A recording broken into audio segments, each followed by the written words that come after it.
Anggota Jatanras Polda Sumsel berhasil menangkap dua pelaku pengeroyokan yang mengakibatkan korbannya mengalami luka di bagian kepala sehingga dirawat di rumah sakit.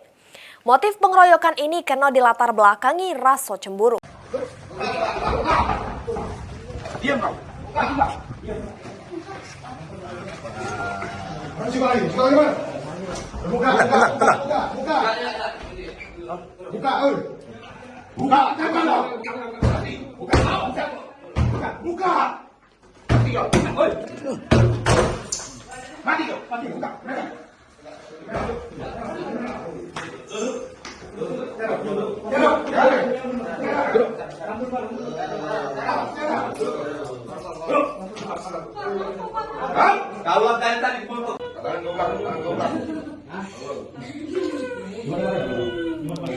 Sesudah mendapatkan laporan, anggota Unit 4 Jatanras Polda Sumsel langsung melakukan penyelidikan.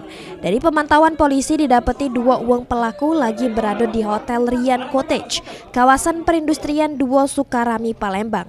Tak butuh waktu lama, polisi langsung melakukan penyergapan terhadap dua pelaku, yakni Aldi Samurido.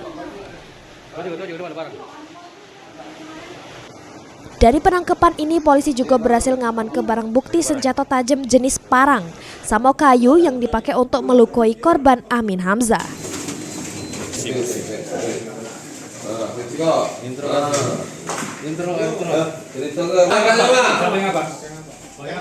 Dari pemeriksaan oleh polisi, ternyata motif kedua pelaku dilatar belakangi cemburu.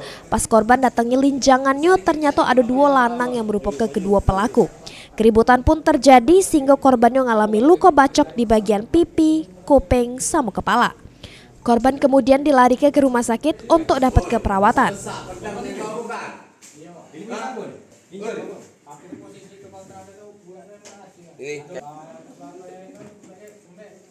Awal mula kejadian ini karena motif cemburu dari si korbannya ya, korban Amin Hamzah. Jadi Amin Hamzah ini mendatangi kos-kosan teman wanitanya yang kebetulan bersama dengan si tersangka. Ternyata pada saat didatangi timbul pertengkaran dan si korban diserang oleh dua orang, antara lain MRY dengan temannya ini. Akibat perbuatannya, kedua pelaku dijeblos ke penjara serta dijerat pasal 170 KUHP tentang pengeroyokan. Mulyadi, PAL TV.